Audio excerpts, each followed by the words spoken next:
Convention season has begun with MegaCon, kicking things off with some hot exclusives. Which comics made the cut? Marvel Studios finally gave us the Fantastic Four teaser, and Galactus is looming. But did HERBIE steal the show? It's time to break down the hottest trends in comics this week.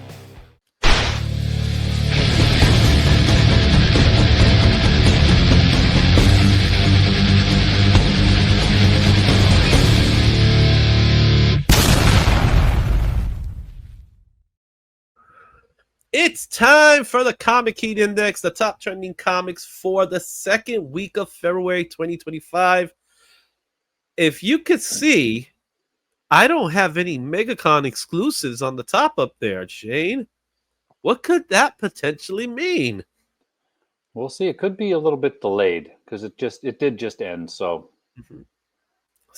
but we do see some new faces on this list. And we're going to talk a lot about these new faces because even though we had MegaCon, we also had a couple of other things dropping this week. We had a couple of trailers dropping for the Super Bowl. And we have, as you can see there were some announcements and some hype for upcoming movies that are happening this week. So let's take a look at this list. We're going to try to do the best list as we possibly can because this is a consolidated list from CovrPrice, CBSI, and Key Collector. But not only that, we also take to account fair market values, how many books were sold during the time from a 30-day period, and overall hype. And that's how this list is created. One of these days, I will share this spreadsheet. Shane has been privy to the spreadsheet, and he could tell you firsthand is very intricate. So let's take a look at our list for today, starting with number 10.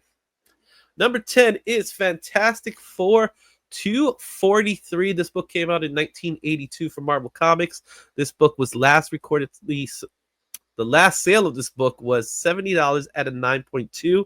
Fair market value of this book is $17 raw, while 9.8 are going for about $136. This is on the trending list for Key Collector at number 9 only. And the sales volume of this book's at 41%. Hype level of this book is high. This is classic John Byrne. We never covered this book when we were doing John Byrne, but it's safe to say that the hype from this book comes from a certain movie that just dropped its trailer last week. yeah, for sure. And we're going to be probably talking about this trailer and books in a lot of these trending books. I think that was kind of the main trailer, but there's also a couple others, like you said. This one I don't have, and I wasn't familiar with it, but I do love that cover. Yeah, I'm very familiar with this cover. It is, as we say, it's a classic, iconic cover. It may not be as iconic as 49, but it is one that is just, it's a great cover. It just shows you how big Galactus is, and he's actually bigger than that at times. So he has a tendency of, getting smaller or getting bigger. It depends on how the artist wants to do it, right? How the writing team does for it. But this book is on this list simply because Fantastic Four dropped. And what are your thoughts on the Fantastic Four trailer?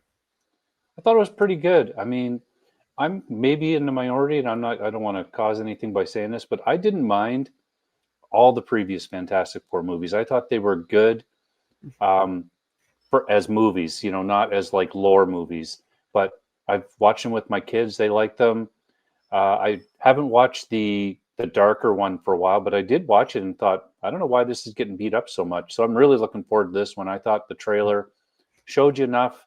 We'll wait and see on the thing. That was the only thing I noticed in the trailer.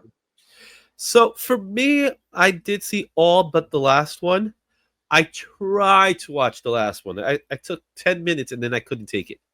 That's how much I didn't like that movie. But I was a fan of the Fantastic Four movies with Jessica Alba. As a fan, I didn't take it seriously as I probably would more for this one. It was upsetting to see that Galactus was just a mushroom cloud. Yeah. And I like how this one, though they didn't give us a full reveal of Galactus, they said, oh, he ain't no mushroom cloud. Yeah. You know what I mean? they kind of confirmed that in the trailer. And I would say that the size from the trailer is kind of in keeping with this size scale, because Mhm. I thought that was my one thing from the trailer before I really saw this cover, is it looked like the shadow or the back of his head. I'm like, oh, I thought he was going to be bigger than that, but it kind of lines up with this cover. Mhm. Yeah, and let's see how it turns out because it could come across as looking hokey. Even though we have seen Giant Man before, so we have to do that comparison in that way. We'll see. But one thing we didn't see Reed use his powers, so that's the part that I'm a little concerned. Are they trying to make sure that the CGI is looking well, or they just didn't want to reveal it? Yeah, yeah, I did notice that as well. There's now rumors that the Watcher is going to be in it, which makes sense with this storyline, adapting the famous 48, 49, 50 storyline. Who knows? Anyway, at number 10, Fantastic Four 243. Let's take a look at what's number 9. Mark Spears Monsters number 2. Just when you thought Mark Spears was exiting the list, he brings himself right back. More importantly, this is a MegaCon exclusive. This is the second print of the famous, how do you say his name? Marko Duredovic, Yeah. UF4 variant. This is from 2025 Keen Spot. This book is already selling for $150, and that's what its fair market value is right now. No, no, there are no graded copies because it literally came out this weekend. On the trendy list, it came out number 4 for cover price. The sales volume of this book's at 20% with a hype level of high. I knew there were going to be people searching those Mark Spears variants that were coming out of MegaCon. What do you thought? Did you think this was going to be one of them? Oh, I didn't know about this one, but I have no doubt that it will be. I actually just filled out my previews for whenever it's due, and I specifically went through and searched for all that I could find for them. And strangely enough, there's no monsters from Keen Spot. So I'm not sure if it just is taking a break or if it ended at whatever issue it's going to be, the last one, 5 or whatever. Yeah. No, I think it was right now. I think it's at 8 issues. So that's what I come to know right now at the moment. So we'll see. But yeah, this is a MegaCon exclusive. It's fine to me. I'm not I'm not excited over this one. It feels just like one of the regular ones. It doesn't have that same feeling that the others have. Obviously, it is an homage, so take it with it what it's worth. But to me, it's fine. It's not to die for. Yeah. And You know what I mean? I sent you the link, but just to mention here, if anybody wants to watch it, Swaggle House did Yes. a really good full interview. It's about almost an hour and a half with Mark Spears. Mhm. Really cool to listen to if you have a chance. I haven't watched the full one yet. I watched a little one that he released that was about half an hour. Yeah. Very interesting. Yeah. I saw a clip of it. I said he was talking a little bit about his success and how nobody wants him, but now everybody wants him. So anyway, number 9, Mark Spears Monsters. Number 2, the MegaCon exclusive. Let's take a look at number 8. I just mentioned this, and I figured I was going to mention it again. Earth X number 12. This book came out back in 2000 from Marvel Comics. This book had last sold for $229 at a 9.8. The fair market value of this book is about $38 raw, while 9.8s are going for about $260. This book is on the trending list for Key Collector at number 8. Number 7 on CBSI, and the sales volume of this book's at 27%. The hype level of this book is at a high because this has everything to do with Fantastic Four spec. Though we did not see Silver Surfer in any capacity in this trailer, we know that there is a Silver Surfer coming. We just don't know what she will look like. Yeah, and this is her first appearance, Shalaba. And you can just imagine when this news broke for this issue. I remember it, whatever, a couple of years ago when the movie was announced and that was kind of released. Stores probably have boxes of these books somewhere because I had never heard of this series until that news broke. Yeah, I have this series, so I collect. So this is a series that was taken from Alex Ross. Alex Ross had a big hand in this series. That's why the cover's in Alex Ross. And what they did was they asked Alex Ross, "How would you do Kingdom Come in Marvel?" And it was part of a Wizard thing. So Wizard Comic Magazine was they approached Alex Ross and they say, "How would you do it?" And then he says, "Well, this is the way I would do it." They kind of knew firsthand what they were doing, and then they created Earth X. In Earth, this series ended up being a trilogy of series. So there's Earth X, there's Universe X, and then there's Paradise X, and it just morphed into that. So with this one, he decided to make both Silver Surfers in this story where Shalabat and Norrad are together, but this is the first time we get to see Shalabat as a surfer, and it's expected that she will be the Silver Surfer in this upcoming movie, which is set in an alternate reality. That hasn't been confirmed, but we all know it kind of is. It's an alternate universe, which we're going to be talking about a lot of alternate universes tonight for sure, because I've seen some of the lists and there's a lot there.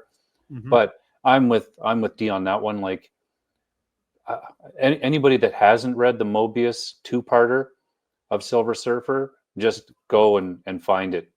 Like it's out there. It's easy to find. It is really good. Yeah. All right, let's take a look at our next book at number 7. That's Captain America 25. This is the one that came out in 2014 from Marvel Comics. $20 raw was the last recorded sales. Fair market value of this book is $19 raw, while 9.8s are going for $98. This is on the trending list for key collector number 5 and number 2 in cover price. The sales volume is 68%. The hype level is at a medium. This book is here simply because we got Captain America Brave New World debuting this week. And so far, reviews have been optimistic. They're not saying it's great, but they're not saying it's bad. This is the point in the pre-release of any kind of recent Marvel movie where everybody is like, oh! They're all holding their breath. Mm-hmm. And that's kind of reflected in the hype level, right? It's kind of everybody's waiting to see, like, is Harrison Ford Red Hulk going to look good? Or is it going to be, more newer special effects that is going to look bad? I'm going to see this on Friday with my kids, so I'll probably do a little bit of a review after. Yeah, I'm seeing it on Thursday. That's when we got tickets. So we got like an evening ticket for the movie. So we usually see them on Thursdays. I'm more surprised we haven't seen this book earlier.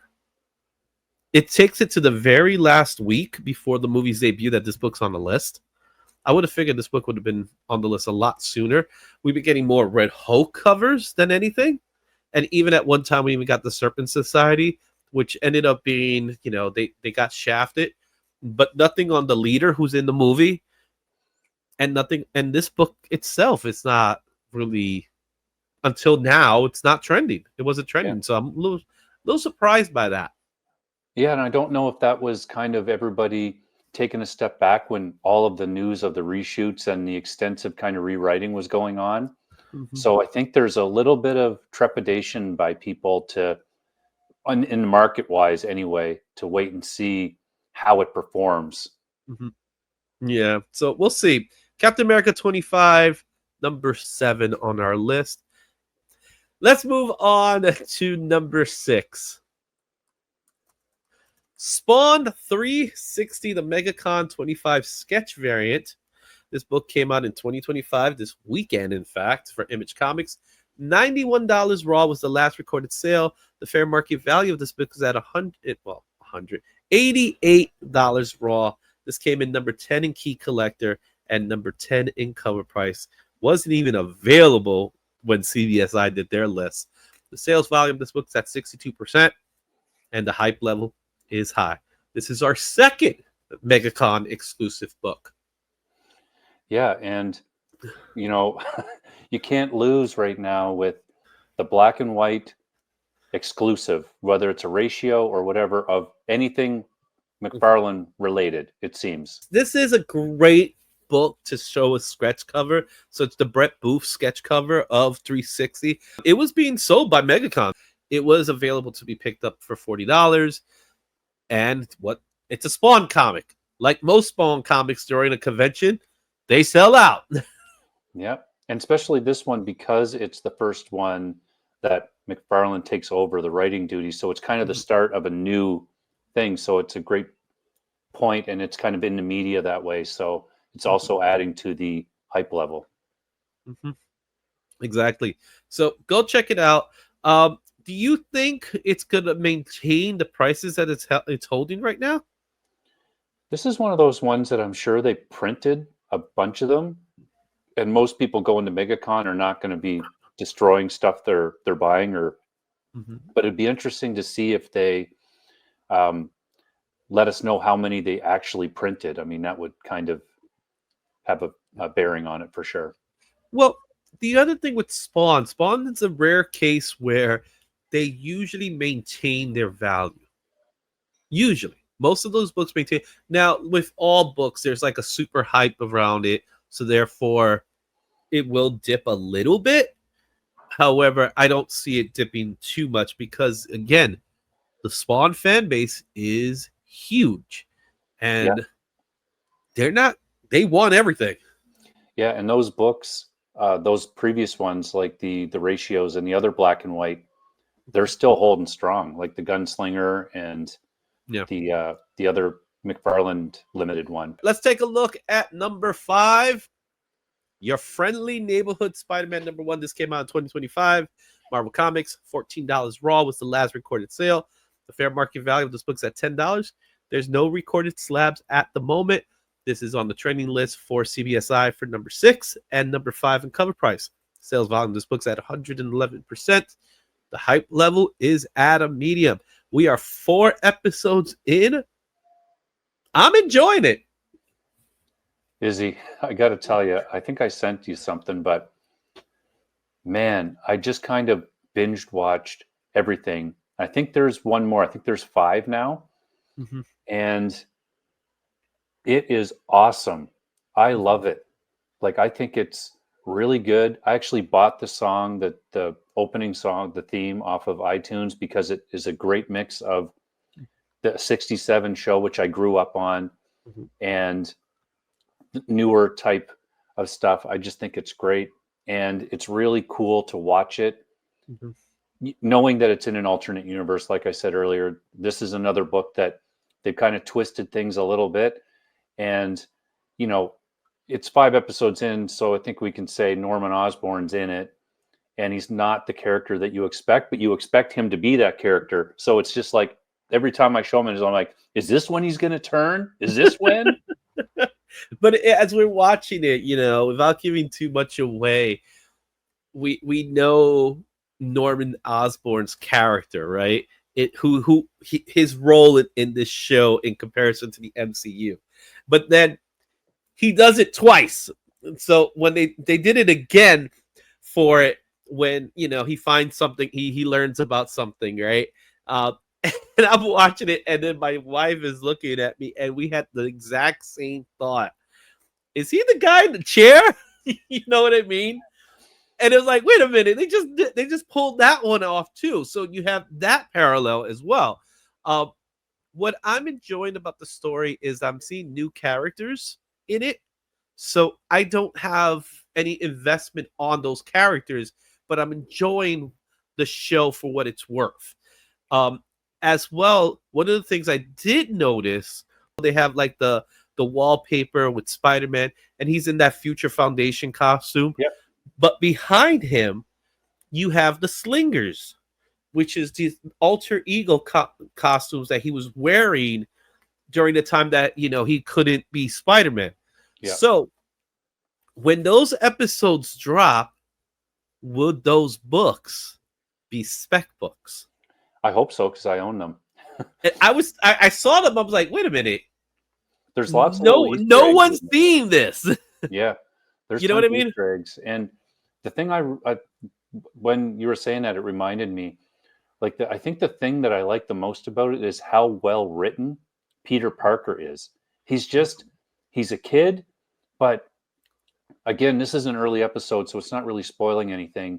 Like when he decides to welcome Osborn, like it's not like he's not sheepish about it. He's kind of in control. He's like, okay, well, you're part of the team. Like he's Welcome to taking the Team lead. Spider-Man. He's like, Yeah, like he's the only team member. yeah.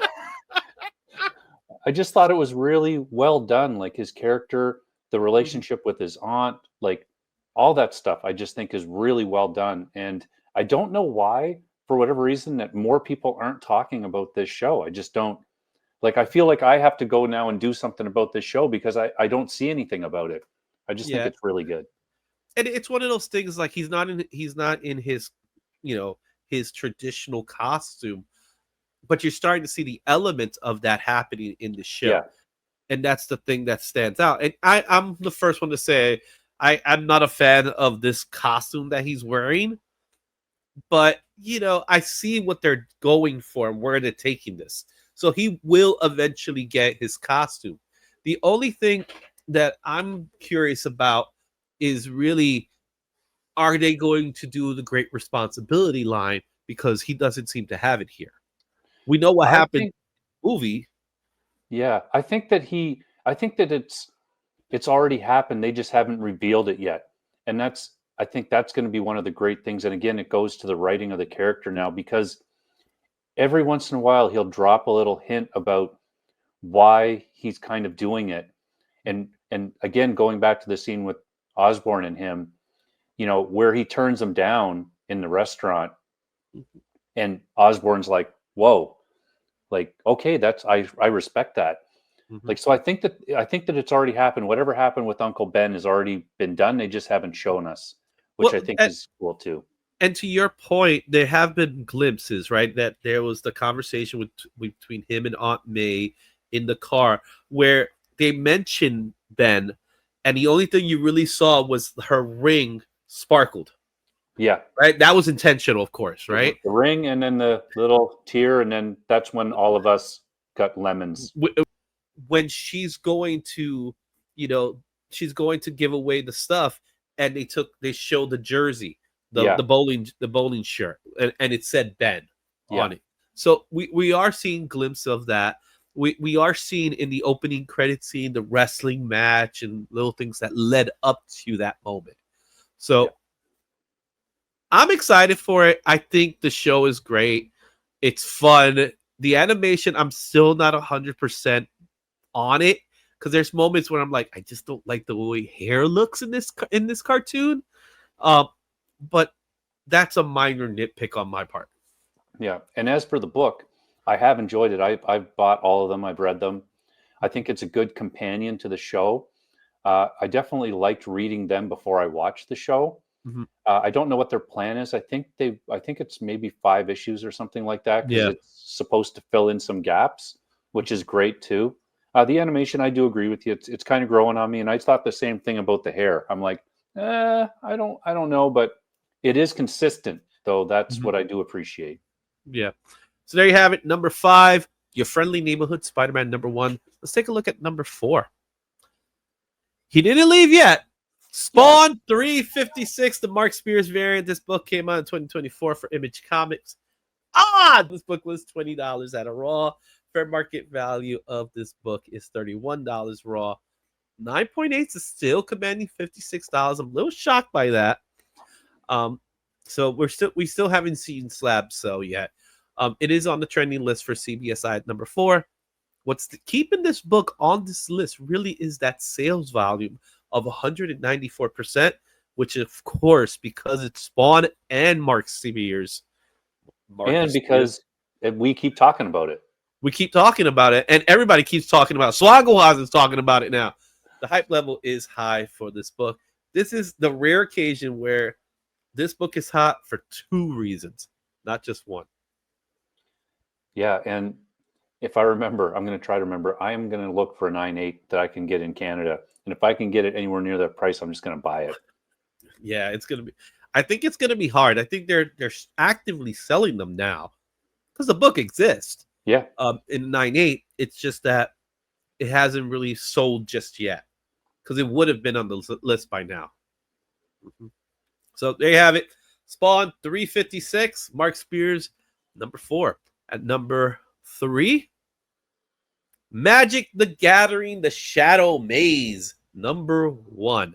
This book came out in 1995 for Armada Comics. Wow, that's a they no longer exist, guys. Their $5 raw was the last recorded sale. Fair market value of this book is at $11 raw. 9.8 is going for $110.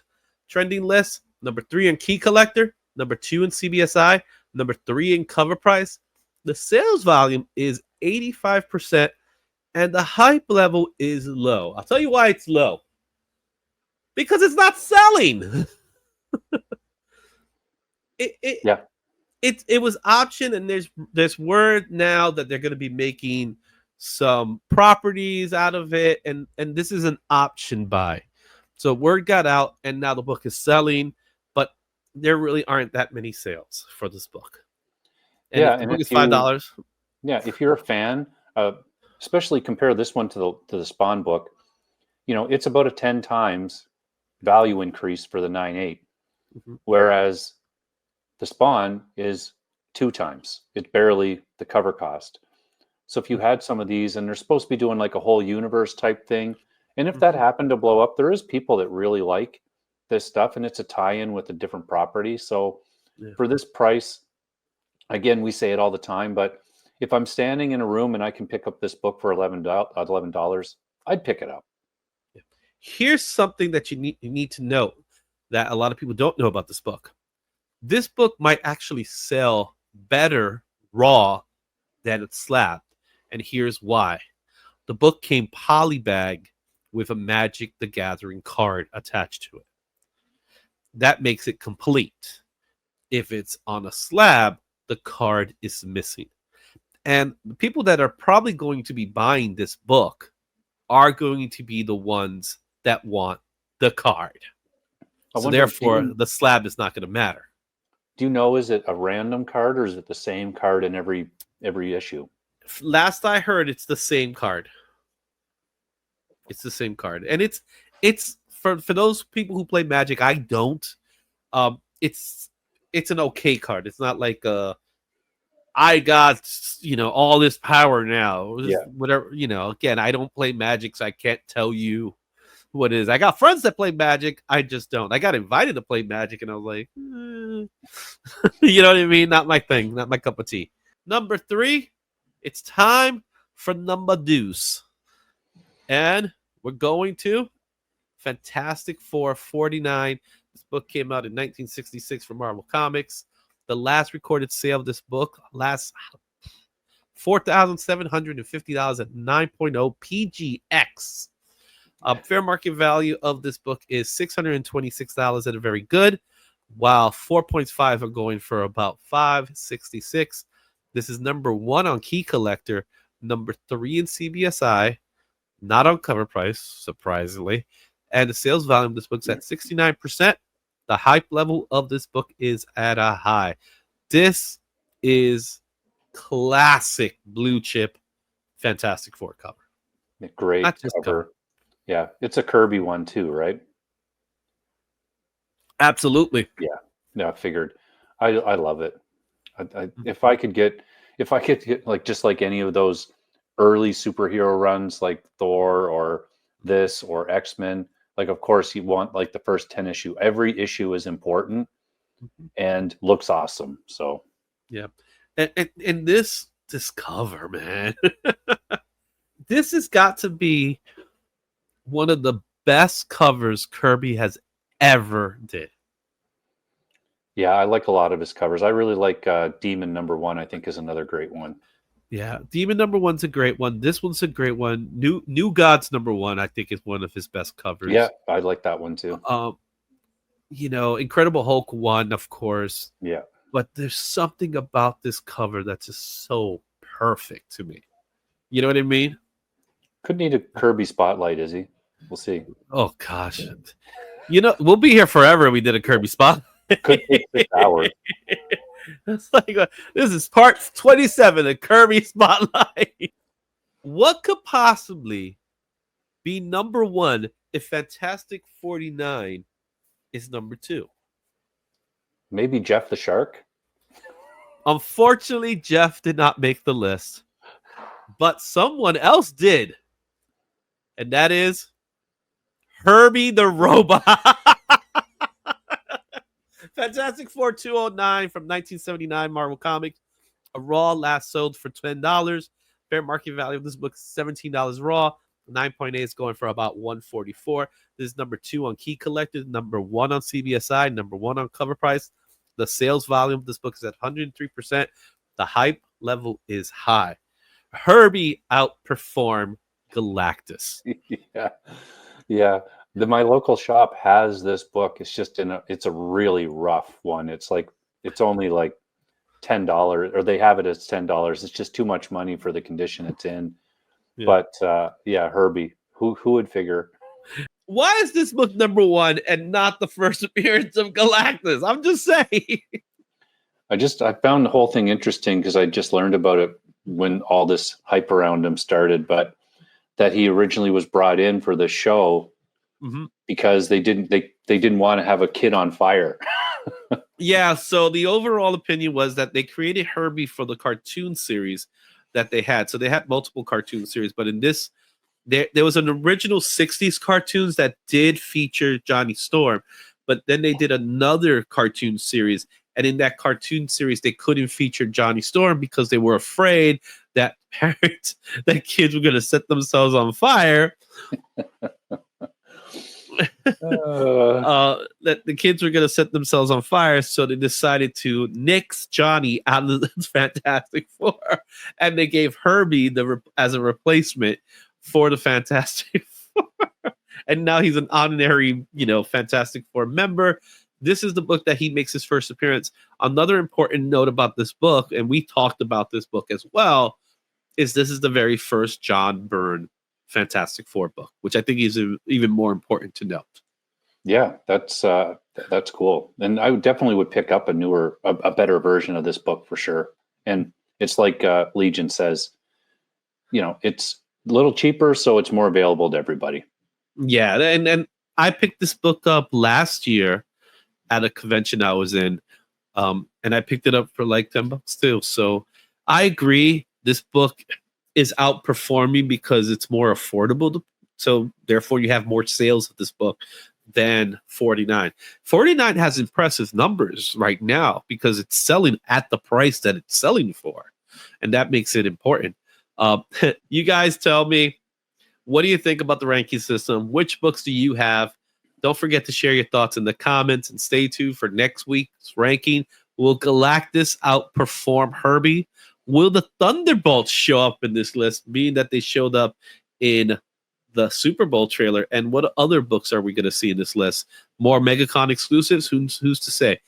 Go check it out and leave your comments as well.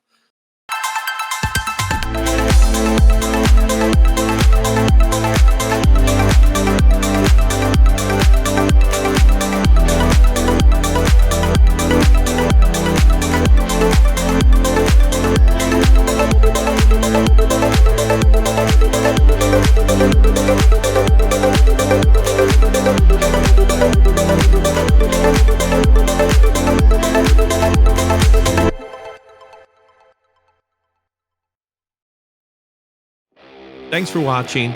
Don't forget to like, comment, and subscribe for more comic content. Check out these other videos for even more insight, and I'll see you at the next one. Excelsior.